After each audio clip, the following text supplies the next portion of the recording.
നമസ്കാരം. ബഹുമാന്യരായ എല്ലാ പ്രേക്ഷകരെയും ശ്രീഭദ്ര ജ്യോതിഷത്തിലേക്ക് വിനയപൂർവ്വം സ്വാഗതം ചെയ്യുന്നു. ഇന്നത്തെ നമ്മുടെ ചർച്ചാ വിഷയം എന്ന് പറയുന്നത് സൗരയൂഥത്തിലെ പ്രധാന ഗ്രഹങ്ങളായ ശനിയുടെയും വ്യാഴത്തിൻ്റെയും രാശി മാറ്റങ്ങൾ കൊണ്ട് വളരെയേറെ ഗുണഫലങ്ങൾ സിദ്ധിക്കുന്ന ഏതാനും നക്ഷത്രക്കാരുണ്ട്.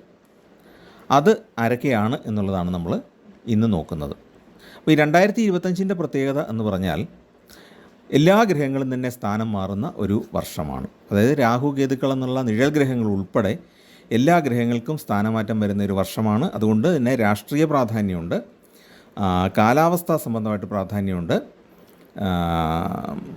ആ രാഷ്ട്രീയ ജ്യോതിഷത്തിലെ ഒരുപാട് പ്രാധാന്യമുള്ളൊരു വർഷമാണ് ഈ 2025. സമൂഹത്തിൽ കുറേയേറെ മാറ്റങ്ങൾ ഇപ്പോൾ നമ്മൾ വാർത്തകൾ കൂടെ വായിക്കുമ്പോൾ ഗ്രഹമാറ്റങ്ങളുടെ ഫലങ്ങൾ അനുഭവപ്പെട്ടു തുടങ്ങിയത് നമുക്ക് കാണാൻ സാധിക്കും. രാഷ്ട്രീയത്തിലും മനുഷ്യരുടെ പെരുമാറ്റത്തിലും ഓരോ സംഭവങ്ങൾ നടക്കുമ്പോഴും നാച്ചുറൽ കലാമിറ്റീസ്, പ്രകൃതി ക്ഷോഭങ്ങൾ ഉണ്ടാകുന്നതൊക്കെ എങ്ങനെയാണ് എന്നുള്ളത് നമുക്ക് മനസ്സിലാക്കാൻ സാധിക്കും. അപ്പം ഈ രാഷ്ട്രീയ ജ്യോതിഷം എന്ന് പറയുന്നത് രാജ്യങ്ങളുടെയും ഭരണാധികാരികളുടെയൊക്കെ കാര്യങ്ങൾ തീരുമാനിക്കുന്ന ഒരു ജ്യോതിഷ രീതിയാണ്. അപ്പോൾ അതിനകത്ത് ഈ ഗ്രഹമാറ്റങ്ങൾക്ക് ഒരുപാട് പ്രാധാന്യമുണ്ട്. അപ്പോൾ ഇന്ന് നമ്മൾ നോക്കുന്നത് പേഴ്സണലൈസ്ഡ് ആയിട്ടുള്ള വ്യക്തിപരമായ കാര്യങ്ങളാണ്. ഓരോരോ നക്ഷത്രക്കാർക്ക് ഇതെങ്ങനെ അനുഭവപ്പെടുന്നു എന്നുള്ളതാണ് നമ്മൾ നോക്കുന്നത്. അപ്പോൾ അത് എന്തുകൊണ്ടാണ് ഈ വ്യാഴത്തിൻ്റെയും ശനിയുടെയും മാറ്റം ഇത്രയും പ്രാധാന്യം ഉണ്ടാകുന്നത്, മറ്റ് ഗ്രഹങ്ങളെക്കാളേറെ പ്രാധാന്യം ഉണ്ടാകുന്നത് നോക്കുമ്പോൾ സൗരയൂഥത്തിലെ ഏറ്റവും പ്രധാനപ്പെട്ട 2 ഗ്രഹങ്ങളാണ് ഈ വ്യാഴവും ശനിയും. ഒന്ന്, ഇവ വളരെ കാലം ഒരു രാശിയിൽ നിൽക്കുന്നു എന്നുള്ളത്. വ്യാഴം ഒരു വർഷം ഒരു രാശിയിൽ നിൽക്കും, ശനിയാണ് 2.5 വർഷം ഒരു രാശിയിലൂടെ സഞ്ചരിക്കും. പിന്നെ മറ്റൊരു കാര്യം കൂടെ ഉണ്ട്. ഈ പ്രപഞ്ചം എന്ന് പറയുന്നത് പഞ്ചഭൂതാത്മകമാണ്. അതായത് ഭൂമി, ജലം, അഗ്നി, വായു, ആകാശം, ഇങ്ങനെ 5 ഭൂതങ്ങൾ അല്ലെ 5 എലമെൻറ്റ്സ് ആണ് ഉള്ളത്, ബേസിക് എലമെൻറ്റ്സ്. ഇവയുടെ സംയോഗവും വിയോഗവുമാണ് ഓരോരോ പദാർത്ഥങ്ങൾ ഉണ്ടാകാനായിട്ട് കാരണമാകുന്നത്. ഇതിൽ ഈ പഞ്ചഭൂതങ്ങളിൽ വ്യാഴത്തിന് ആകാശത്തിൻ്റെ കാരകത്വമുണ്ട്, ശനിക്ക് വായുവിൻ്റെ കാരകത്വവും ഉണ്ട്. അപ്പോൾ വായുവിൻ്റെ കാരകത്വം ഉള്ള ശനി വേണം ജീവനെ നിലനിർത്താൻ, കാരണം വായു ഇല്ലാതെ ജീവന് നിലനിൽപ്പില്ല. പിന്നെ ഈ ജീവൻ എന്ന് പറയുന്ന അല്ലെങ്കിൽ ഈ പ്രപഞ്ചം, ജൈവവും അജൈവവുമായിട്ടുള്ള ഈ പ്രപഞ്ചം നിലനിൽക്കണമെങ്കിൽ ഒരു സ്പേസ് വേണം. ആ സ്പേസാണ് ഈ വ്യാഴം നമുക്ക് നൽകുന്നത്. സ്പേസ് എന്ന് പറയുന്നത് അതായത് ഈ പ്രപഞ്ചം മുഴുവൻ നിറഞ്ഞു നിൽക്കുന്ന ആ ഒരു സ്ഥലം, അല്ലെങ്കിൽ ജീവൻ നിലനിൽക്കുന്നതാണെങ്കിലും ആ ഒരു സ്ഥലം. വ്യാഴത്തിന് ജീവൻ എന്നൊരു പേര് കൂടെ ഉണ്ട്. അപ്പോൾ ഈ ജീവൻ നിലനിൽക്കാനുള്ള ആ പശ്ചാത്തലമാണ് ഈ വ്യാഴം നമുക്ക് നൽകുന്നത്. അപ്പോൾ ഈ സ്പേസ് അല്ലെങ്കിൽ ജീവൻ നിലനിൽക്കാനുള്ള സാഹചര്യം ഉള്ളതുകൊണ്ടാണ് വ്യാഴത്തിന് ഒരു ദൈവികത്വം കൽപ്പിക്കപ്പെടുന്നത്. ശനിയും ഇതുപോലെ പ്രാധാന്യമുള്ളത് എന്താ വെച്ചാൽ ശനിയുടെ ഓരോ മാറ്റങ്ങളും ഈ പറഞ്ഞ പോലെ ആ പഞ്ചഭൂതാത്മകമായ പ്രപഞ്ചത്തിൽ വായുവിൻ്റെ ചലനങ്ങൾക്ക് മാറ്റമുണ്ടാക്കുന്നു. അപ്പോൾ അതുകൊണ്ട് തന്നെ ഈ ഗ്രഹങ്ങൾ രാശി മാറുമ്പോൾ വളരെ പ്രധാനപ്പെട്ട ഒരുപാട് മാറ്റങ്ങൾ പ്രകൃതിയിലും മനുഷ്യജീവിതത്തിലും മറ്റ് ജന്തുജാലങ്ങളുടെ ജീവിതത്തിലും ഉണ്ടാകുന്നുണ്ട്. ഇപ്പം ഈ ഗ്രഹങ്ങളുടെ കാരകത്വം ജസ്റ്റ് ഒന്ന് പറഞ്ഞു പോവാം. ശനിയുടെ കാരകത്വം നോക്കുമ്പം ആയുർ ദുഃഖാവമാനം ആയമൃതി ഭയദൈ ന്യോഷ്ട നിജാന്ത്യകർമ്മ ആലസ്യാരണ്യ ശ്മശാന ശുചികരാഘിഷ വൃത്തദാസാന്ത്യകാര നിഹ്രീജാലോപ ലോലുവ കലബലിക സുമോ ഉച്ഛിഷ്ട കൃഷ്യർത്ഥലോഹ പ്രേതാവാദിത്യഹിംസാദ്യകം ഇർണതിലതൈലാദ്രി ഭൂതാശ്ച മന്ദാൽ എന്ന് പറഞ്ഞാൽ ആയുസ്, ദുഃഖം, അപമാനം, രോഗം, മരണം, ഭയം, ദൈന്യം, പിന്നെ നീച കുലത്തിൽപ്പെട്ട ആളുകൾ, പ്രേത സംസ്കാരോദയ ക്രിയകൾ, അന്ത്യകർമ്മം, അലസത, കാട്, ശ്മശാനം, അശുദ്ധി, കഴുത, പോത്ത്, വാർദ്ധക്യം, നീച കർമ്മങ്ങൾ, ദാസഭൃത്യന്മാർ, കാരാഗൃഹം, ലജ്ജയില്ലായ്മ, പിന്നെ വല, കല്ല്, ഉരൽ, ബലിസാധനങ്ങൾ, എച്ചിൽ, മലമൂത്ര വിസർജന സ്ഥലം, കൃഷി സാധനങ്ങൾ, കൃഷി ആയുധങ്ങൾ, ഇരുമ്പ്, പ്രേതം, ശവം, പതിത്വം, വധം, പാപം, കടം, എള്ള്, പിന്നെ തൈലം എന്ന് പറഞ്ഞാൽ എണ്ണ, പർവ്വതം, ഭൂതങ്ങൾ, പിശാചുകൾ, ഇതെല്ലാം സൂചിപ്പിക്കുന്ന ഒരു ഗ്രഹമാണ് ശനി. എന്ന് പറഞ്ഞാൽ ഇതെല്ലാം നിന്ദ്യമായിട്ട് നമ്മൾ കരുതുന്ന സാധനങ്ങളാണ്. പക്ഷേ ഇതെല്ലാം നമ്മുടെ ജീവിതത്തിൽ ഏതെങ്കിലുമൊക്കെ ഘട്ടത്തിൽ കടന്നു പോകുന്ന അവസ്ഥകളും നമ്മൾ മനുഷ്യ ജീവിതവുമായിട്ട് ബന്ധപ്പെട്ട് നിൽക്കുന്ന സാധനങ്ങളും ആണ്. അതേസമയത്ത് പിന്നെ വ്യാഴത്തെ സംബന്ധിച്ച് എന്താണ് ശുഭകരമായ കുറേ കാര്യങ്ങളാണ്. പുത്രോജ്ഞാനം, ദയാധി, സജീവ ഗുരുതപോ, തന്ത്രാഗമാദ്യ, പുണ്യാചാര്യ ആര്യവംശ ദ്വിജസുരധന മേധാർച്ച ഐശ്വര്യയോഗ കോശസന്യാസി കീർത്തിവ്രത നിയമഗൃഹി ബ്രഹ്മചര്യാമൃതേജ്യ ആചാരാനുഷ്ഠാന സിംഹാസന ശുഭനിയതീഷ്ടേശ കർമാണി ജീവാൽ. ജീവാൽ എന്ന് പറഞ്ഞാൽ ജീവൻ എന്ന് പറഞ്ഞാൽ വ്യാഴം. പുത്രൻ അല്ലെങ്കിൽ സന്താനങ്ങൾ, ജ്ഞാനം, ദയ, ബുദ്ധി, മന്ത്രി, ഗുരുക്കന്മാർ, തപസ്, മന്ത്രതന്ത്ര ആഗമാനുഷ്ഠാനങ്ങൾ, സുഹൃതം, വേദം, മന്ത്രവ്യാഖ്യാതാവ്, ശ്രേഷ്ഠകുലം, പിന്നെ പൂജാകർമ്മങ്ങൾ ചെയ്യുന്നവർ, ദേവന്മാർ, ധനം, നമ്മളുടെ ബുദ്ധിശക്തി തുടങ്ങിയ ബുദ്ധിശക്തികളുമായിട്ട് ബന്ധപ്പെട്ട കാര്യങ്ങൾ, പൂജ, ഐശ്വര്യം, കീർത്തി, സന്യാസം, വ്രതാനുഷ്ഠാനം, യമനിയമങ്ങൾ അല്ലെങ്കിൽ നമ്മുടെ ജീവിതത്തിലുള്ള നിയമങ്ങൾ, ഗൃഹസ്ഥാശ്രമം, ബ്രഹ്മചര്യം, മോക്ഷം, യാഗങ്ങൾ അല്ലെ യജ്ഞങ്ങൾ, സിംഹാസനം, ദൈവാനുകൂല്യം, ദേവതയുടെ അനുഗ്രഹം, കാര്യങ്ങളുടെ ശുഭപ്രാപ്തി, എല്ലാവിധത്തിലുമുള്ള കർമ്മങ്ങൾ നന്നായിട്ട് പൂർത്തിയാക്കാൻ സാധിക്കുന്നത് ഇതെല്ലാം നമ്മൾ വ്യാഴത്തെ കൊണ്ടാണ് ചിന്തിക്കുന്നത്. അപ്പോൾ അങ്ങനെ ഒരു വലിയ പ്രാധാന്യം ഈ രണ്ട് ഗ്രഹങ്ങൾക്കും ഉണ്ട്. വ്യാഴം ഒരു വർഷത്തിലൊരിക്കലും, ശനി 2.5 വർഷത്തിലൊരിക്കലുമാണ് രാശി മാറുന്നത്. ഇപ്പോൾ 2025 ശനി മാർച്ച് 29 കുംഭൻ രാശിയിൽ നിന്ന് മീനത്തിലേക്ക് മാറും. വ്യാഴമാണെങ്കിൽ മെയ് 14 ഇടവത്തിൽ നിന്നും മിഥുനൻ രാശിയിലേക്ക് സ്ഥാനം മാറും. അപ്പോൾ ഈ രാശി മാറ്റം മൂലം ഗുണാനുഭവങ്ങൾ സിദ്ധിക്കുന്ന നക്ഷത്രങ്ങൾ ആരൊക്കെയാണ് എന്നുള്ളതാണ് നമ്മൾ ഈ വീഡിയോയിൽ പറയാനായിട്ട് ഉദ്ദേശിക്കുന്നത്. അങ്ങനെ ശനി മാർച്ച് 29 മീനം രാശിയിലേക്ക് പ്രവേശിക്കുന്നു. അവിടെ രാഹുവുണ്ട്, ഉച്ചത്തിൽ നിൽക്കുന്ന ശുക്രനുണ്ട്, നീചരാശിയിൽ നിൽക്കുന്ന ബുധനും ഉണ്ട്. വ്യാഴം മെയ് 14 മിഥുനൻ രാശിയിലേക്ക് കടക്കുന്നത്. അങ്ങനെ ഈ ഗ്രഹമാറ്റങ്ങൾ, അതായത് ഈ വർഷത്തിൻ്റെ മധ്യത്തോടു കൂടി ഈ ഗ്രഹമാറ്റങ്ങൾ ഏതെല്ലാം നക്ഷത്രക്കാർക്കാണ് ഗുണകരമായിട്ട് വരുന്നത്, അവരേതെല്ലാം മേഖലയിൽ ശ്രദ്ധിച്ചാൽ അവർക്ക് ജീവിതത്തിൽ ഉയർച്ച കൊണ്ടുവരാൻ സാധിക്കും എന്നുള്ളതാണ് നമുക്ക് മനസ്സിലാക്കാനുള്ളത്. ഏറ്റവും പ്രധാനപ്പെട്ടത് കാർത്തികയുടെ അവസാന മുക്കാൽ ഭാഗം, രോഹിണി, മകയിരം ഈ നക്ഷത്രക്കാർക്കാണ്. കാർത്തിക, രോഹിണി, മകയിരം നക്ഷത്രക്കാർക്കാണ് ശനിയുടെയും വ്യാഴത്തിൻ്റെയും സ്ഥാനം കൊണ്ട് കൂടുതൽ ഗുണം ഉണ്ടാകുന്നത്. അവർക്ക് മനസ്സിന് സന്തോഷം കിട്ടുന്ന കുറേ സംഭവങ്ങൾ ഈ സമയത്ത് ഉണ്ടാകും. തൊഴിൽപരമായിട്ട് നേട്ടങ്ങൾ ഉണ്ടാകും. മനസ്സിന് ഇണങ്ങിയ തൊഴിലുകൾ അല്ലെങ്കിൽ നമുക്ക് ഇഷ്ടപ്പെട്ട, നമ്മുടെ ആരോഗ്യത്തിനും നമ്മുടെ സങ്കല്പത്തിനുമൊക്കെ ചേർന്ന തൊഴിലുകളിൽ ഏർപ്പെടാനായിട്ട് സാധിക്കും. നമ്മൾ ഒരു സ്ഥലത്ത് തൊഴിലാളിയായിട്ടാണ് ജോലി ചെയ്യുന്നതെങ്കിൽ, ഒരു എംപ്ലോയി ആണെങ്കിൽ നമ്മുടെ തൊഴിലുടമയുടെ അല്ലെങ്കിൽ നമ്മുടെ ബോസിൻ്റെ പ്രീതി അല്ലെങ്കിൽ അതൊരു അംഗീകാരം നമുക്ക് കിട്ടുന്ന ഒരു അവസ്ഥയുണ്ടാവും. ബിസിനസ്സിൽ മികവ് പുലർത്താനായിട്ട് സാധിക്കും. പുതിയ മേഖലകളിൽ ബിസിനസ് വ്യാപിപ്പിക്കാനും ഈ കാർത്തിക, രോഹിണി, മകയിര നക്ഷത്രക്കാർക്ക് സാധിക്കും. അപ്പോൾ ഇതിനകത്ത് ഏറ്റവും പ്രധാനമായിട്ട് നമ്മൾ മനസ്സിലാക്കേണ്ടത്, രോഹിണി നക്ഷത്രക്കാർക്ക് പലപ്പോഴും പരാജയങ്ങൾ നേരിടേണ്ടി വരികയും അല്ലെങ്കിൽ ഒരു കാര്യത്തിന് ഇറങ്ങി പുറപ്പെട്ടിട്ട് പുറകോട്ട് തിരിഞ്ഞു വരേണ്ടി വരികയൊക്കെ ചെയ്യുന്ന അവസ്ഥകൾ ഉണ്ടായിട്ടുണ്ടാകും നേരത്തെ. പക്ഷേ ഈ ഒരു അവസരത്തിൽ ശനിയും വ്യാഴവും അനുകൂലമായിട്ട് വരുമ്പോൾ ഗുണകരമായ മാറ്റങ്ങൾ ജീവിതത്തിലുണ്ടാകും. അപ്പോൾ അതിൻ്റെ ഒരു പ്രധാന കാര്യം എന്താണെന്ന് നോക്കിയേ, ഈ ശനിമാറ്റം വരുന്നത് ഇടവക്കൂറുകാരുടെ 11ാമത്തെ രാശിയിലാണ് അല്ലെങ്കിൽ 11ാം ഭാവത്തിലാണ്. 11ാം ഭാവം ലാഭത്തിൻ്റെ ഭാവമാണ്. അപ്പോൾ ശനി ശുക്രയോഗം ഇടവക്കൂറുകാർക്ക് അവിടെ വരുന്നുണ്ട്. അതോടൊപ്പം തന്നെ അതായത് ശനി അങ്ങോട്ട് മാർച്ച് 29 മീനൻ രാശിയിലേക്ക് പ്രവേശിക്കുമ്പോൾ അവിടെ ശുക്രൻ ഉച്ചത്തിൽ നിൽപ്പുണ്ട്. ശനി ശുക്രയോഗം അവർക്ക് അനുഭവപ്പെടുന്നുണ്ട്. തുടർച്ചയായിട്ട് വ്യാഴം അവരുടെ ജന്മക്കൂറിൽ നിന്ന് 2ാം ഭാവത്തിലേക്ക് അല്ലെ ധനഭാവത്തിലേക്ക് മാറുകയും ചെയ്യുന്നു. അങ്ങനെ ശനി 11ലും വ്യാഴം 2ലും വരുന്ന ഒരവസ്ഥ വരുമ്പോൾ 11ൽ നിൽക്കുന്ന ശനി എന്താണ്? യോഗകാരകനാണ്. ഒരുപാട് ധനവും ഐശ്വര്യങ്ങളും കീർത്തിയും കൃഷിലാഭവും ധനവും ഒക്കെ നൽകുന്ന, ലോട്ടറി ലാഭം ഉൾപ്പെടെ തരുന്നൊരു ഗ്രഹാവസ്ഥയാണ് ശനിയുടെ 11ലെ സ്ഥിതി. അതുപോലെ വ്യാഴം 2ൽ വരുമ്പം ദൈവാധീനം, ധനഭാവത്തിൽ ദൈവാധീനം വരികയാണ്. അതുകൊണ്ട് തന്നെ ഈ കാർത്തിക, രോഹിണി, മകയിര നക്ഷത്രക്കാർക്ക് വളരെ ഗുണകരമായ അനുഭവങ്ങൾ ഈ സമയത്ത് ഉണ്ടാകും. ധനപരമായിട്ട് പ്രത്യേകിച്ച് സന്താന യോഗം ഉള്ള കാലമാണ്. സന്താനങ്ങൾക്ക് വേണ്ടി ആഗ്രഹിച്ചിരിക്കുന്നവർക്ക് സന്താനയോഗം ഉണ്ടാകും. അതുപോലെ വിവാഹം ആലോചിക്കുന്നവർക്ക് വിവാഹം നടക്കാൻ സാധ്യതയുള്ള കാലവുമാണ്. ഭൂമി വിൽപ്പനയിൽ നിന്ന് ആദായം ലഭിക്കുന്നതാണ്. പൈതൃക സ്വത്തായിട്ട് ലഭിച്ച ഭൂമിയൊക്കെ വിറ്റിട്ട് പുതിയ സംരംഭങ്ങളിലേക്ക് ഇറങ്ങാനായിട്ട് സാധിക്കും.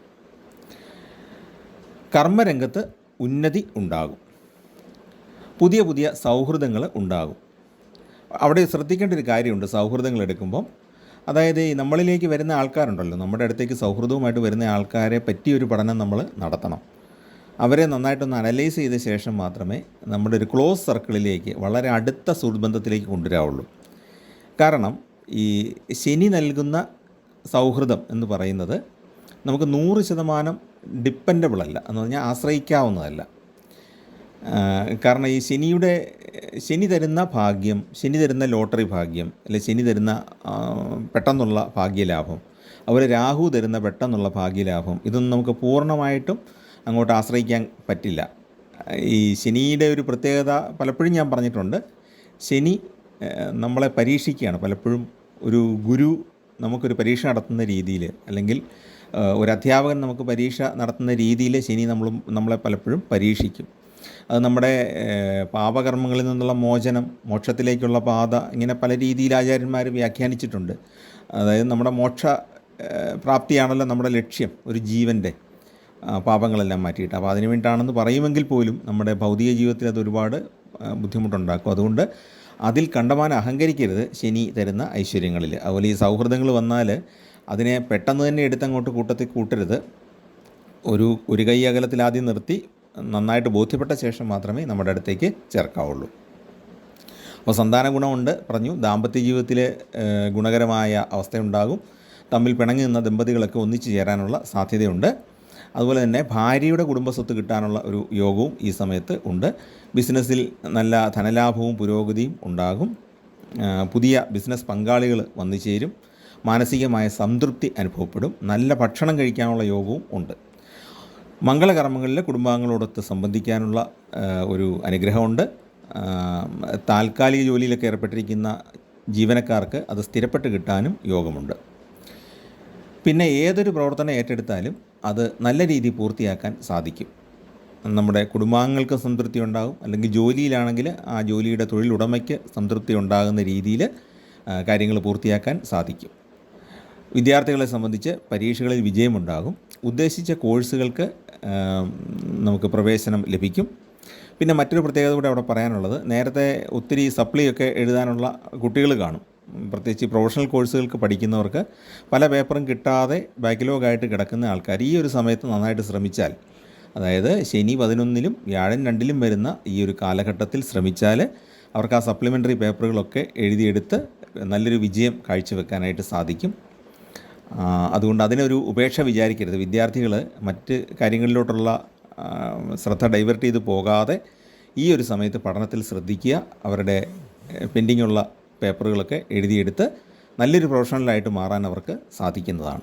അതുപോലെ ട്രെയിനിങ്ങിനൊക്കെ പോകുന്ന, തൊഴിൽ പരിശീലനത്തിനൊക്കെ പോകുന്ന ആൾക്കാർക്കും വളരെ ഫലപ്രദമായിട്ട് ആ പരിശീലനം നേടാനും അത് ഭാവിയിലേക്ക് ഉപകാരം ആക്കി എടുക്കാനും സാധിക്കുന്നതാണ്. അടുത്തത് ചിത്തിര, ചോതി, വിശാഖം നക്ഷത്രക്കാരാണ്. അതായത് തുലാക്കൂറിൽ വരുന്ന ചിത്തിരയുടെ 2ാമത്തെ പകുതി, ചോതി, വിശാഖത്തിൻ്റെ ആദ്യ 1/4 ഭാഗം എന്നിവയിൽ ജനിച്ച ആളുകൾ. കൃത്യമായിട്ട് പറഞ്ഞാൽ പൊതുവെ നോക്കുമ്പോൾ ചിത്തിര, ചോതി, വിശാഖക്കാർക്ക് ഈ ശനിയുടെയും വ്യാഴത്തിൻ്റെയും സ്ഥാനം കൊണ്ട് ഗുണം ഉണ്ടാകും. അവർക്ക് ഏറ്റവും പ്രത്യേകത എന്താണെന്ന് വെച്ചാൽ കുടുംബാംഗങ്ങൾ അവരുമായിട്ട് ഇണങ്ങി നല്ല സഹായമൊക്കെ ചെയ്ത് സന്തോഷകരമായിട്ട് മുന്നോട്ട് പോകും.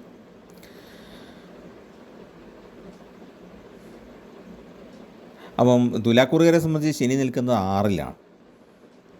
അപ്പോൾ അതുകൊണ്ട് തന്നെ തുലാക്കൂറുകാർക്ക് 6-ൽ നിൽക്കുന്ന ശനിയുടെ വലിയൊരു ഗുണമുണ്ടാകും. ശത്രുദോഷം പൂർണ്ണമായിട്ട് മാറും. ശനി ഈ ശത്രുസ്ഥാനമാണല്ലോ 6 എന്ന് പറയുന്നത്. അപ്പം ശത്രുസ്ഥാനത്ത് ശക്തനായ ശനി വന്നു കഴിയുമ്പോൾ ശത്രുക്കൾ നിഷ്പ്രഭരാകും.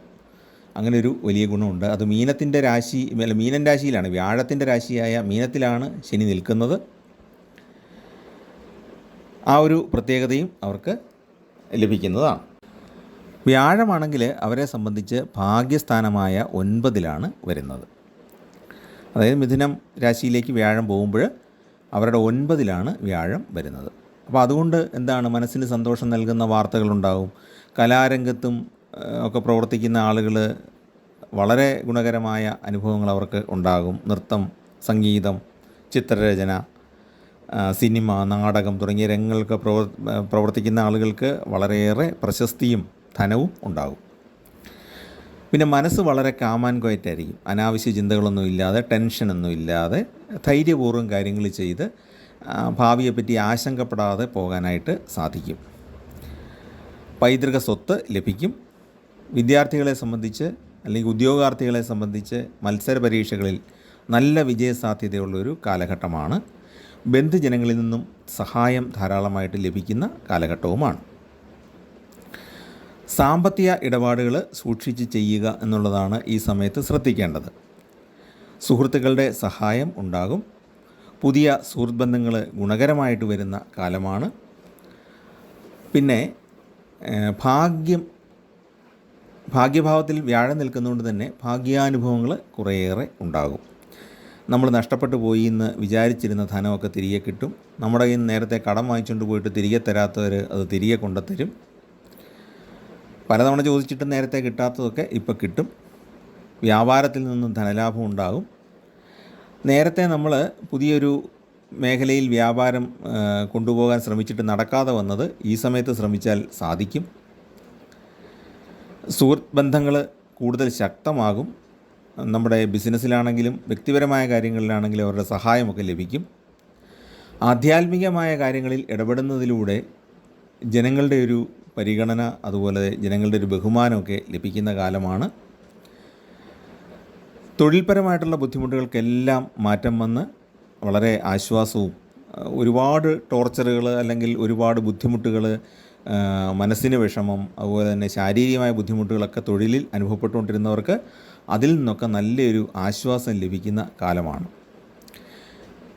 പ്രണയിക്കുന്നവരെ സംബന്ധിച്ചിടത്തോളം കുടുംബാംഗങ്ങളിൽ നിന്ന് അനുകൂലമായ പ്രതികരണം ലഭിച്ചു തുടങ്ങും. പിന്നെ പങ്കാളിയെ സെലക്ട് ചെയ്യുന്നത് നിങ്ങൾ തന്നെ ഗുണദോഷങ്ങളൊക്കെ വിചിന്തനം ചെയ്ത് സെലക്ട് ചെയ്തോണം. അത് പ്രത്യേകം പറയാനുണ്ട്. പിന്നെ വീട്ടുകാരെ നമ്മൾ കുറ്റം പറഞ്ഞിട്ട് കാര്യമില്ലല്ലോ. അപ്പോൾ നേരത്തെ വീട്ടുകാർ സമ്മതിച്ചില്ലെങ്കിലും ഈ ഒരു സമയത്ത് അവരുടെ ഒരു സമ്മതം കിട്ടാൻ സാധ്യതയുണ്ട്. അതിനു മുമ്പ് തന്നെ പരസ്പരം മനസ്സിലാക്കുന്നത് നന്നായിരിക്കും. ഇത് വിവാഹത്തിലേക്ക് എത്തിച്ചേരാനുമുള്ള സാധ്യത ഉണ്ട്. പിന്നെ ഗൃഹോപകരണങ്ങൾ വാങ്ങിക്കാൻ സാധ്യതയുണ്ട്. പുതിയ വീട് വയ്ക്കാനും അവിടെ പാലുകാച്ചൊക്കെ നടത്താനും സാധിക്കും. പുതിയ ബിസിനസ് സംരംഭങ്ങൾ തുടങ്ങുന്നവർക്ക് അനുകൂല സമയമാണ്. സ്വയം തൊഴിൽ കണ്ടെത്തുന്നവർക്കും ഗുണകരമാണ്. വീട്ടിൽ മംഗളകർമ്മങ്ങൾ, സന്താന ജന്മം, വിവാഹം തുടങ്ങിയ കാര്യങ്ങളൊക്കെ ഉണ്ടാകാം. പിന്നെ ഈ ഫാമിങ് പോലുള്ള കാര്യങ്ങൾ, നമ്മളൊരു കൃഷി സംബന്ധമായിട്ട് അല്ലെങ്കിൽ പശുവിനെയോ ആടിനെയോ ഒക്കെ വളർത്തി അല്ലെങ്കിൽ കോഴിയുടെയോ ഒരു ഫാമൊക്കെ തുടങ്ങാൻ ആഗ്രഹിക്കുന്നവർക്ക് അനുകൂലമായ കാലഘട്ടമാണ്. അപ്പോൾ കാർഷിക സംബന്ധമായ കാര്യങ്ങളിൽ വിജയം ഉണ്ടാകാൻ സാധ്യതയുണ്ട്. അവിടെയും നമുക്ക് വലിയ കോമ്പറ്റീഷൻ ഇല്ലാതെ നമ്മുടെ ഉൽപ്പന്നങ്ങൾ വിറ്റഴിക്കാൻ സാധിക്കുന്ന ഒരു കാലഘട്ടവുമാണ് ഈ ശനി 6 നിൽക്കുന്ന കാലവും. അതുപോലെ തന്നെ ഭാഗ്യഭാവമായ 9 വ്യാഴം സഞ്ചരിക്കുന്ന കാലവും. പിന്നെ നമ്മൾ വളരെ കാലമായിട്ട് കാണാതിരുന്ന ബന്ധുജനങ്ങളെ, സുഹൃത്തുക്കളെയൊക്കെ ഈ ഒരു കാലഘട്ടത്തിൽ കണ്ടുമുട്ടാനായിട്ട് ഇടയുണ്ട്. അതും നമുക്ക് മനസ്സിന് വളരെയേറെ സന്തോഷം നൽകും. ഒരുപക്ഷെ വളരെ പണ്ട് നമ്മൾ കണ്ടു മറന്ന ചില ബന്ധുക്കളെ പരിചയപ്പെടാനും വീണ്ടും നമ്മുടെ കുടുംബത്തിലേക്ക് അവരുടെ ഒരു സാന്നിധ്യം ഉണ്ടാകാനും ഒക്കെ സാധിക്കും. പിന്നെ പിതൃക്കളുടെയൊക്കെ അനുഗ്രഹം നമുക്ക് ലഭിക്കുന്ന ഒരു കാലഘട്ടവും കൂടിയാണ്. അപ്പോൾ അതുകൊണ്ട് പൊതുവേ നോക്കുമ്പോൾ ജോലിയിലൊക്കെ ഉള്ളവർക്കാണെങ്കിൽ ജോലി പ്രൊമോഷന്, ഇൻക്രിമെൻറ്റുകൾ അല്ലെങ്കിൽ കൂടുതൽ പേയ്മെൻറ്റ് ലഭിക്കുന്ന പാക്കേജുകൾ കിട്ടുക. പ്രൊഫഷണലുകളെ സംബന്ധിച്ചിടത്തോളം അവർക്ക് കൂടുതൽ പ്രാക്ടീസ് ചെയ്യാനുള്ള അവസരങ്ങളുണ്ടാകുക, ഇതൊക്കെ ഉണ്ടാകും. അതുപോലെ തന്നെ നമുക്ക് നമ്മുടെ അനുയായികളായിട്ട്, രാഷ്ട്രീയക്കാരെ സംബന്ധിച്ച് അവരുടെ അനുയായികളായിട്ട്, പ്രൊഫഷണലുകളെ സംബന്ധിച്ച് അവരുടെ അസോസിയേറ്റുകളായിട്ട് അല്ലെങ്കിൽ അവരുടെ കീഴിൽ ജോലി ചെയ്യുന്ന പ്രാക്ടീസിനൊക്കെ വരുന്ന ആളുകളുണ്ടല്ലോ. കുട്ടികളാണെങ്കിലും പ്രൊഫഷണൽ കോഴ്സുകൾ പഠിച്ചിട്ട് ഇറങ്ങുന്ന ആൾക്കാരാണെങ്കിലും അങ്ങനെയുള്ള കുറേ ആൾക്കാരുടെ സഹായം നമുക്കെപ്പോഴും ലഭിച്ചുകൊണ്ടിരിക്കും. അപ്പോൾ ആ ഒരു ഗുണം കൂടി ഈ സമയത്തുണ്ട്. അപ്പോൾ അങ്ങനെയുള്ള ആൾക്കാർ, പ്രൊഫഷണൽ രംഗത്ത് പ്രവർത്തിക്കുന്നവർ, രാഷ്ട്രീയ രംഗത്ത് പ്രവർത്തിക്കുന്നവർ, പൊതുപ്രവർത്തന രംഗത്തുള്ളവർ, അവർക്കൊക്കെ ഈ അവസരം നന്നായിട്ട് ഉപയോഗിക്കാനായിട്ട് സാധിക്കും. ബിസിനസ്സിൽ ഏർപ്പെട്ടിരിക്കുന്നവർക്കും സെൽഫ് എൻ്റർപ്രണർഷിപ്പ് നടത്തുന്ന, സ്വയം തൊഴിൽ കണ്ടെത്തി അതിലൂടെ വ്യാപാരം അല്ലെങ്കിൽ ഉൽപ്പന്നങ്ങൾ ഉൽപ്പാദിപ്പിക്കുന്ന ആളുകൾക്ക് ഫലപ്രദമായിട്ട് ഈ ഒരു കാലഘട്ടം ഉപയോഗിക്കാനായിട്ട് സാധിക്കും. ഇനി അടുത്തതെന്ന് പറയുന്നത് ഉത്രാടം, തിരുവോണം, അവിട്ടം നക്ഷത്രക്കാർക്കാണ്. കൃത്യമായിട്ട് പറഞ്ഞാൽ മകരക്കൂറിൽപ്പെടുന്ന ഉത്രാടത്തിൻ്റെ അവസാന മുക്കാൽ ഭാഗം, തിരുവോണം, അവിട്ട നക്ഷത്രത്തിൻ്റെ ആദ്യ പകുതി, ഇത്രയും നക്ഷത്രക്കാർക്ക് ഗുണകരമായ അനുഭവങ്ങൾ ഉണ്ടാകും. അവരെ സംബന്ധിച്ചിടത്തോളം ശനി 3-ാം ഭാവത്തിലേക്കാണ് മാറിയിരിക്കുന്നത്. അപ്പോൾ അവരുടെ 7.5 ശനി കഴിഞ്ഞു. 7.5 ശനിക്കാലമായിരുന്നു വളരെ കാലമായിട്ട്. ശനി അവരുടെ രാശിനാഥനായതുകൊണ്ട് മാത്രമാണ് അവർക്ക് വലിയ കുഴപ്പമൊന്നുമില്ലാതെ മുന്നോട്ട് പോകാൻ ഇതുവരെ സാധിച്ചത്. ഇപ്പോൾ 7.5 ശനി പൂർണ്ണമായിട്ടും അങ്ങ് ഒഴിവായി. 3-ലാണ് ശനി വന്നിരിക്കുന്നത്. 3-ൽ ശനി എന്ന് പറയുമ്പം ഒരുപാട് ഗുണങ്ങൾ ഉണ്ടാകും. പ്രത്യേകിച്ച് സഹോദരങ്ങളിൽ നിന്നുള്ള സഹായം ഏറ്റവും കൂടുതലായിട്ട് വർദ്ധിക്കും. ജീവിത പങ്കാളിക്ക് വലിയ നേട്ടങ്ങളും ഉണ്ടാകും. അപ്പോൾ ആ ഒരു പ്രത്യേകതകൾ ഉണ്ടാകും. എന്നാൽ അവർക്കൊരു ചെറിയ പ്രശ്നമുള്ളതെന്ന് വെച്ചാൽ വ്യാഴം അവരുടെ 6-ലേക്കാണ് മാറുന്നത്. 6-ാം ഭാവത്തിൽ വ്യാഴം എന്ന് പറയുമ്പോൾ വ്യാഴം മറഞ്ഞാണല്ലോ നിൽക്കുന്നത്. അതുകൊണ്ടാണ് ഞാനത് ഏറ്റവും ഒടുവിൽ പറയാൻ ഇടയായത്. ഇവിടെ ഒരു പ്രത്യേകതയുള്ളത്, വ്യാഴത്തിൻ്റെ സ്വന്തം രാശിയായ മീനത്തിലേക്കാണ് ശനി മാറിയിരിക്കുന്നത്. അതുകൊണ്ട് ശനി കൂടുതൽ ഗുണഫലങ്ങൾ നൽകും 3-ൽ നിൽക്കുമ്പോൾ. വ്യാഴം മറഞ്ഞു നിൽക്കുന്നു എങ്കിൽ പോലും ശനിയുടെ ഗുണഫലങ്ങൾ കൂടി നിൽക്കുന്നത് കൊണ്ടുള്ള നേട്ടങ്ങൾ ഇവർക്ക് ലഭിക്കും. പക്ഷേ വ്യാഴം മറഞ്ഞതിൻ്റേതായ ദൈവാധീനക്കുറവ് ഉണ്ടാകും എന്നുള്ളത് മറ്റൊരു വശത്ത് നമ്മൾ മനസ്സിലാക്കേണ്ട കാര്യമാണ്. തൊഴിലിൽ നല്ല മാറ്റങ്ങളുണ്ടാകും. തൊഴിൽ മുഖേന നേട്ടങ്ങളുണ്ടാകും. ശമ്പള വർധനവ്, സ്ഥാനക്കയറ്റം ഇതൊക്കെ ലഭിക്കും. പൊതുവെ മാനസികമായ സന്തോഷം ഉണ്ടാകും. കടം കുറയ്ക്കാൻ സാധിക്കും എന്നുള്ളതാണ് വലിയൊരു പ്ലസ് പോയിൻ്റ്. പിന്നെ വിദേശ ജോലിക്ക് പോകാൻ ആഗ്രഹിക്കുന്നവർക്ക് അത് സാധിക്കും. ബന്ധുക്കൾ കുറേയേറെ സഹായിക്കും. പക്ഷേ ഈ വ്യാഴം മറഞ്ഞു നിൽക്കുന്ന, ദൈവാധീനം അല്പം കുറഞ്ഞ് നിൽക്കുന്ന ഒരു കാലഘട്ടമാണ്. അപ്പം കൂടുതലായിട്ട് അലച്ചിലുകൾ ഉണ്ടാകാനുള്ളൊരു സാധ്യത ഈ സമയത്ത് ഉണ്ടാകും. വ്യാഴത്തിൻ്റെ ആനുകൂല്യങ്ങൾ ഇവർക്ക് പൂർണ്ണമായും ലഭിക്കുകയില്ല. എന്നാൽ ദാമ്പത്യ ജീവിതത്തിൽ പൊതുവെ സന്തോഷകരമായൊരു അന്തരീക്ഷം ആയിരിക്കും. പിന്നെയുള്ള ഒരു പ്രത്യേകതയുള്ളത്, ഈ വ്യാഴം എന്ന് പറയുന്ന വാക്കിൻ്റെ നാഥനാണ്. അപ്പോൾ വ്യാഴം മറഞ്ഞു നിൽക്കുന്ന 6-ൽ നിൽക്കുന്നത് കൊണ്ട് വാക്കുപിഴ മൂലം ശത്രുക്കളെ സൃഷ്ടിക്കാനുള്ള സാധ്യതയുണ്ട്. ഈ 6-ാം ഭാവം എന്ന് പറയുന്നത് ശത്രുഭാവമാണ്, നേരത്തെ പറഞ്ഞല്ലോ. അപ്പോൾ അവിടെ വ്യാഴം നിൽക്കുന്നത് കൊണ്ട് വാക്കുപിഴച്ച് ശത്രുക്കൾ ഉണ്ടാകാനുള്ള സാധ്യതയുണ്ട്. നമ്മൾ സംസാരിക്കുമ്പം ആ സംസാര ഭാഷയും നമ്മുടെ ടോണുണ്ടല്ലോ, സംസാരിക്കുന്ന രീതി, അതൊന്ന് ശ്രദ്ധിക്കുകയാണെങ്കിൽ അതൊന്ന് ഒഴിവാക്കാനായിട്ട് സാധിക്കും. പിന്നെ വാഹനങ്ങൾ കൈകാര്യം ചെയ്യുമ്പോഴും യന്ത്രോപകരണങ്ങൾ കൈകാര്യം ചെയ്യുമ്പോഴൊക്കെ ഒന്ന് ശ്രദ്ധിക്കണം. യന്ത്രോപകരണങ്ങൾക്കൊക്കെ കേടുവരാനുള്ള സാധ്യതയും ഈ സമയത്തുണ്ട്. പിന്നെ മറ്റൊരു പ്രത്യേകതയുള്ളത്, വിവാദപരമായ ചില കാര്യങ്ങളിൽ പോയി തലയിടും, എങ്കിലും അതിൽ നിന്ന് രക്ഷപ്പെടാനായിട്ട് സാധിക്കും. പക്ഷെ അത്രയും ഒരു സമയം ഒരല്പം ടെൻഷൻ ഉണ്ടാകും. അതിൽ നിന്ന് മോചനം ലഭിക്കുമ്പോൾ മനസ്സിന് വീണ്ടും സുഖം ഉണ്ടാകും. പിന്നെ വാഹനം മാറ്റി വാങ്ങിക്കാനുള്ള യോഗമുണ്ട്. പൈതൃക സ്വത്ത് അനുഭവത്തിൽ വരാനുള്ള സാധ്യതയുണ്ട്. അത് കൃത്യമായിട്ട് പറഞ്ഞാൽ ഈ പൈതൃക സ്വത്ത് ചിലപ്പോൾ നമുക്ക് കൈമാറിയാലും അതിൻ്റെ രേഖകൾ പോക്കുവരവൊന്നും കൃത്യമല്ലാത്തതുകൊണ്ട് ഈ വില്ലേജ് ഓഫീസിലും താലൂക്കിലൊക്കെയുള്ള രേഖകളുണ്ടല്ലോ, അതൊക്കെ മാറിക്കിടക്കുന്നത് കൊണ്ട് നമുക്ക് പല ബുദ്ധിമുട്ടുകളും നേരത്തെ ഉണ്ടായി കാണും. ഈ സമയത്ത് അതൊക്കെ കറക്റ്റ് ചെയ്യാൻ പറ്റിയൊരു അവസരമാണ്. അപ്പോൾ ഈ സമയത്ത് അപേക്ഷ കൊടുക്കുക, താലൂക്ക് സർവേയറെ കൊണ്ടുപോയി അളപ്പിക്കണമെങ്കിൽ അങ്ങനെ ചെയ്യുക. അപ്പോൾ അത്തരം കാര്യങ്ങളൊക്കെ, റവന്യൂ രേഖകളൊക്കെ കൃത്യമാക്കി കിട്ടാൻ പറ്റുന്ന ഒരു കാലഘട്ടമാണ് ഈ മകരക്കൂറിൽപ്പെടുന്ന ഉത്രാടം, തിരുവോണം, അവിട്ടം നക്ഷത്രക്കാർക്ക് ഈ അവസരത്തിൽ ഉണ്ടാകുന്നത്. പിന്നെ വീട് നിർമ്മാണം പൂർത്തീകരിക്കാൻ അവർക്ക് സാധിക്കും. പിന്നെ ഉള്ളത് എന്താണെന്ന് വെച്ചാൽ, പലതരത്തിലുള്ള ആസക്തികൾ മുൻകാലങ്ങളിൽ ഉണ്ടായിട്ടുള്ളവർക്ക് അതിൽ നിന്നൊക്കെ മോചനം ലഭിക്കാനായിട്ട് സാധിക്കും. ലഹരി സംബന്ധമായിട്ട് മദ്യം, ഡ്രഗ്സ്, അതിലൊക്കെ മാത്രമല്ല മറ്റു പല കാര്യങ്ങളിലും ആസക്തി ഉണ്ടായി കാണും. ഒരുപാട് അഡിക്ഷൻസൊക്കെ ഉണ്ടാകും, പല ആളുകളും ഉണ്ടല്ലോ അങ്ങനെ. അവർക്കൊക്കെ അതിൽ നിന്ന് മോചനം ലഭിക്കാൻ ഇടയുള്ള ഒരു കാലഘട്ടമാണ്. വേണമെങ്കിൽ ഒരു ട്രീറ്റ്മെൻറ്റ് കൂടെ എടുത്തോണം, എങ്കിൽ പോലും അതിൽ നിന്ന് പൂർണ്ണമുക്തി ലഭിക്കാൻ യോഗമുള്ള ഒരു കാലഘട്ടമാണ്. ആ കാര്യത്തിൽ ബന്ധുക്കളുടെയും കുടുംബക്കാരുടെയൊക്കെ സഹായം ലഭിക്കുകയും ചെയ്യും, അല്ലെ സുഹൃത്തുക്കളുടെ സഹായവും ലഭിക്കും. കലാരംഗത്ത് പ്രവർത്തിക്കുന്നവർക്ക് പ്രശസ്തി ഉണ്ടാകും. നല്ലൊരു വീട് വെക്കണമെന്ന് ആഗ്രഹിക്കുന്നവർക്ക്, അല്ലെങ്കിൽ വീട് കുറച്ചുകൂടെ സൗകര്യപ്പെടുത്തണം എന്ന് ആഗ്രഹിക്കുന്നവർക്ക് അത് സാധിക്കുന്നതാണ്. സന്താന യോഗവും ഉണ്ടാകും. അപ്പോൾ അവിടെ ശ്രദ്ധിക്കേണ്ടത് വ്യാഴം മറഞ്ഞു നിൽക്കുന്ന ഒരു കാലഘട്ടമായതുകൊണ്ട് തന്നെ നമ്മൾ കുറച്ച് ദൈവാധീനം വർദ്ധിപ്പിക്കാനുള്ള വഴിപാടുകൾ, പ്രാർത്ഥനകളൊക്കെ ചെയ്യുന്നത് നന്നായിരിക്കും. കാരണം നമ്മളെല്ലാവരും പ്രതീക്ഷിക്കുന്നത് സൽസന്താന യോഗമാണല്ലോ. അപ്പോൾ സന്താന യോഗം ഉണ്ട് ഈ സമയത്ത്. അപ്പോൾ അത് നല്ലൊരു സന്താനം, കുടുംബത്തിന് ഗുണകരമായ ഒരു സന്താനത്തെ നമുക്ക് കിട്ടാൻ വേണ്ടിയിട്ട് നമ്മൾ ആ വ്യാഴപ്രീതികരങ്ങളായ കർമ്മങ്ങൾ, വിഷ്ണു പ്രീതികരങ്ങളായ കർമ്മങ്ങൾ ഇതൊക്കെ പാലിക്കുക. ഒരല്പം സാത്വിക ജീവിതം കൂടെ നയിക്കുകയാണെങ്കിൽ, അതായത് ഈ ലഹരി വസ്തുക്കളൊന്നും ഉപയോഗിക്കാതെ നല്ല ഭക്ഷണം കഴിക്കുക. പഴകിയതും വൃത്തിയില്ലാത്തതുമായ ഭക്ഷണമൊന്നും കഴിക്കരുത്. നല്ല ഭക്ഷണമൊക്കെ കഴിച്ച് നല്ല ഒരു മനസ്സിന് സംതൃപ്തിയുള്ളൊരു ദാമ്പത്യ ജീവിതം നയിക്കുകയാണെങ്കിൽ അതിലൂടെ ഉണ്ടാകുന്ന കുഞ്ഞുങ്ങളെപ്പോഴും ആരോഗ്യവും സൗന്ദര്യമൊക്കെ ഉള്ള കുട്ടികളായിരിക്കും. അപ്പോൾ ആ രീതിയിൽ, നല്ല കുട്ടികളാണല്ലോ നല്ലൊരു സമൂഹത്തിൻ്റെ അടിസ്ഥാനം എന്ന് പറയുന്നത്. അപ്പോൾ ആ രീതിയിൽ തന്നെ നമ്മൾ ചിന്തിച്ച് മുന്നോട്ട് പോവുക. നമ്മുടെ കുടുംബത്തിൻ്റെ പുരോഗതി എന്ന് പറയുന്നത് അടുത്ത തലമുറയെ കൂടെ ആശ്രയിച്ചാണ് ഇരിക്കുന്നത്. അപ്പോൾ ആ സന്താന യോഗം എന്ന് പറയുന്നത് നമുക്ക് അങ്ങനെ തന്നെ നല്ല രീതിയിലാക്കിയെടുക്കാം. പിന്നെ ഈ നക്ഷത്രക്കാർ, ഈ 9 നക്ഷത്രക്കാരും ചെയ്യേണ്ട വഴിപാടുകളെപ്പറ്റി പറയുമ്പോൾ ശനിപ്രീതികരങ്ങളായ വഴിപാടുകൾ, പ്രധാനമായിട്ടും നവഗ്രഹ ക്ഷേത്രത്തിൽ ശനീശ്വരന് വഴിപാട് ചെയ്യുക. ശനിയാഴ്ചകളിൽ വ്രതമെടുത്ത് എള്ളുതിരി തെളിയിക്കുക ശനിക്ക്. ശാസ്താവിന്, ശനിദേവനായ ശാസ്താവിന് വഴിപാട് ചെയ്യുക. നീരാജനം, നെയ്വിളക്ക്, എള്ളുപായസം തുടങ്ങിയ വഴിപാടുകൾ അവിടെ ചെയ്യാം. ശംഖുപുഷ്പം കൊണ്ടുള്ള അർച്ചനകൾ ചെയ്യാം. അതോടൊപ്പം തന്നെ പിതൃപ്രീതികരങ്ങളായ കർമ്മങ്ങളുണ്ട്. എള്ള് ചേർത്ത ചോറ് കാക്കയ്ക്ക് കൊടുക്കുക.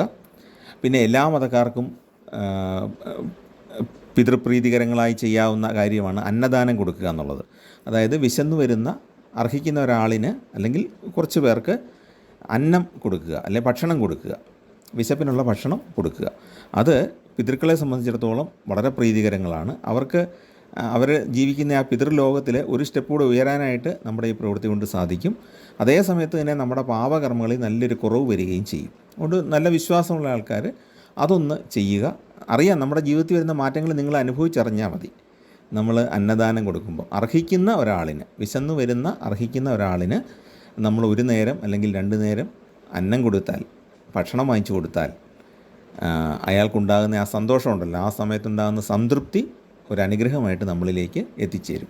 ഒരുപാട് കടങ്ങൾ നമ്മുടെ വീട്ടാനായിട്ട് അതിലൂടെ സാധിക്കും. അപ്പോൾ എല്ലാ മതക്കാർക്കും ചെയ്യാവുന്നൊരു കാര്യമാണ്, അതൊന്ന് നോക്കുക. പിന്നെ വ്യാഴപ്രീതികരങ്ങളായ കർമ്മങ്ങളെന്ന് പറയുന്നത് വിഷ്ണു ഭഗവാന് വഴിപാട് ചെയ്യുക. വിഷ്ണു ഭഗവാന് തുളസിമാലയെ സമർപ്പിച്ച് ഒരു പാൽപ്പായസവും സമർപ്പിക്കുക. അപ്പോൾ ഈ അനുഗ്രഹം കൂടുതൽ വർദ്ധിക്കാനായിട്ട് അത് ഗുണകരമാണ്. ഈ മകരക്കൂറിൽപ്പെട്ട ഉത്രാടം, തിരുവോണം, അവിട്ടം നക്ഷത്രക്കാർ വിഷ്ണു ഭഗവാന് വ്യാഴാഴ്ചകളിൽ വ്രതമെടുത്ത് ദർശനം നടത്തി നെയ്വിളക്കോ അല്ലെങ്കിൽ വെണ്ണയോ താമരമൊട്ടോ ഒക്കെ സമർപ്പിച്ച് പ്രാർത്ഥിച്ചാൽ വളരെ ഗുണകരമാണ്. ഈ താമരമാല, താമരമൊട്ടൊക്കെ സമർപ്പിച്ചാൽ മനസ്സിൻ്റെ ടെൻഷനൊക്കെ അങ്ങ് മാറാനായിട്ട് അത് വളരെ ഗുണകരമാണ്. അതുപോലെ തന്നെ മഹാദേവന് ധാര ചെയ്യുന്നതും രോഗമുക്തിക്കും മനസ്സിന് സന്തോഷം കിട്ടാനും ഏറ്റവും നല്ലതാണ്. മനസ്സിൻ്റെ സംഘർഷങ്ങൾ വളരെ വർദ്ധിക്കുകയാണെങ്കിൽ മഹാദേവനൊരു ധാര വഴിപാട് നടത്തിയാൽ മതി. പെട്ടെന്ന് തന്നെ ആ ശരീരത്തിൻ്റെയും മനസ്സിൻ്റെയൊക്കെ ചൂട് കുറഞ്ഞ് നമ്മൾ വളരെ ശാന്തമായ അവസ്ഥയിലേക്ക് എത്തിച്ചേരും. അപ്പോൾ മറ്റൊരു കാര്യം ശ്രദ്ധിക്കേണ്ടത്, നമ്മൾ ക്ഷേത്രത്തിൽ പോയി കഴിഞ്ഞാൽ അവിടെ നിന്ന് നമ്മൾ മനസ്സ് കോൺസെൻട്രേറ്റ് ചെയ്ത് പ്രാർത്ഥിച്ചിട്ട് പ്രസാദവും കൂടെ വാങ്ങിച്ച് മടങ്ങുന്നതാണ് അതിൻ്റെ ഒരു രീതി. അത്രയും സമയം നമ്മൾ നിൽക്കുന്ന ആ അന്തരീക്ഷമാണ് നമ്മളെ പോസിറ്റീവാക്കുന്നത്. നമ്മൾ ഈ റിച്വൽസൊക്കെ ചെയ്യുന്നത് നമ്മൾ ആ അന്തരീക്ഷവുമായിട്ടൊന്ന് ഇണങ്ങിച്ചേരാൻ വേണ്ടിയിട്ടുള്ള, അതിനെന്താണ് പറയുന്നത്, റെസൊണൻസ് എന്നൊക്കെ നമ്മൾ ഫിസിക്സിൽ പറയും. നമ്മുടെ തരംഗങ്ങളും ക്ഷേത്രത്തിലെ ആ ഊർജ്ജവും തമ്മിൽ ഒന്ന് അനുനാദത്തിലാകാൻ വേണ്ടിയിട്ട്, അനുരണനത്തിലാകാൻ വേണ്ടിയിട്ട് ചെയ്യുന്ന ക്രിയകളാണ് ഈ റിച്വൽസ് എല്ലാം. അപ്പം അതുകൊണ്ടാണ് ക്ഷേത്രത്തിൽ പോയി കഴിഞ്ഞാൽ ഓടിപ്പോയി ഒരു കാണിക്കയിട്ട് വെച്ച് തിരിച്ചോടാതെ കുറച്ച് നേരം അവിടെ നിന്ന് നന്നായിട്ടൊന്ന് പ്രാർത്ഥിച്ച്, പറ്റുമെങ്കിൽ അല്പനേരം അവിടെ ഒന്ന് ഇരുന്ന് മനസ്സിനെ ഏകാഗ്രമാക്കി ഒന്ന് പ്രാർത്ഥിച്ചിട്ട് പോരുകയാണെങ്കിൽ ഈ ഗുണഫലങ്ങളെല്ലാം നിങ്ങളിലേക്ക് എത്തിച്ചേരാനായിട്ട് വളരെ ഗുണകരമാണ്. അപ്പോൾ ഈ 9 നക്ഷത്രക്കാരും ഈ ലഭിക്കാൻ പോകുന്ന അവസരം നല്ല രീതിയിൽ ഉപയോഗിക്കുക. അവരവർക്ക് പറഞ്ഞിരിക്കുന്ന കാര്യങ്ങളിൽ നേട്ടമുണ്ടാക്കാൻ കഴിയുന്ന ഒരു കാലഘട്ടമാണ്. കടങ്ങൾ നന്നായിട്ട് കുറയ്ക്കാൻ സാധിക്കുന്ന ഒരു കാലഘട്ടമാണ്. നമുക്ക് ഭാഗ്യാനുഭവങ്ങൾ ഉണ്ടാകുമ്പോൾ പല പല നേട്ടങ്ങളും ഭൗതിക ജീവിതത്തിൽ ഉണ്ടാക്കാൻ കഴിയുന്ന ഒരു കാലഘട്ടവുമാണ്. അത് പരമാവധി നന്നായിട്ട് ഉപയോഗിക്കുക. എല്ലാവർക്കും നന്മയുണ്ടാകട്ടെ എന്ന് പ്രാർത്ഥിക്കുന്നു. ചാനൽ ഇഷ്ടപ്പെട്ടെങ്കിൽ സബ്സ്ക്രൈബ് ചെയ്യുക. നിങ്ങളുടെ ബന്ധുക്കൾക്കും സുഹൃത്തുക്കൾക്കും പരിചയക്കാർക്കൊക്കെ ഒന്ന് ഷെയർ ചെയ്ത് കൊടുക്കുക. എല്ലാവർക്കും അനുഗ്രഹം ഉണ്ടാകട്ടെ, ഈശ്വരാനുഗ്രഹം ഉണ്ടാകട്ടെ. എല്ലാവരും ഈ ചാനലിന് നൽകുന്ന പ്രോത്സാഹനത്തിന് പ്രത്യേകം നന്ദി രേഖപ്പെടുത്തുന്നു. നമസ്കാരം.